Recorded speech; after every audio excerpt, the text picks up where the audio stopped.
ಎಕರೆಗೆ 45ರಿಂದ 50 ಕ್ವಿಂಟಲ್ ಬರ್ತದೆ. 6 ಎಕರೆ 6 ಅಂದ್ರೆ 450 ಪ್ಯಾಕೆಟು ಫಸ್ಟು ಎಲ್ಲ ಜಾಳ ಸುಟ್ಟೋಗಿದೆ. 1.5 ಲಕ್ಷ ಸೊಪ್ಪೆ.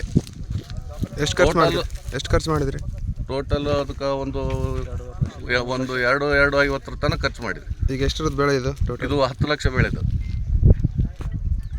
ಯಾವಾಗ ನೋಡಿದ್ರಿ ಇದನ್ನ? ನಾವು ಬೆಳಗ್ಗೆ ರಾತ್ರಿ ಬಂದಿದ್ದೀವಿ. ಬಂದ್ರೂ 12-1 ಗಂಟೆಗೆ ಹೋಗಿವಿ. ಮತ್ತು ಬೆಳಗ್ಗೆ ಎಲ್ಲ ಲೇಬರ್ನ ಕರ್ಕೊಂಬಂದು ಹೋಗ್ಬೇಕಂತ ಹೋದ್ರೆ ಬರಷ್ಟು ಬಂದು ನೋಡ್ತೀವಿ, ಎಲ್ಲ ಸುಟ್ಟೋಗಿದೆ. ಹೊಲ್ದವ್ರು ಯಾರು? ನಮ್ಮ ಅಣ್ಣನ ಮಗ ಕಾಸ ರಾಜಶೇಖರ್ ಗೌಡ ಅಂತಂದು.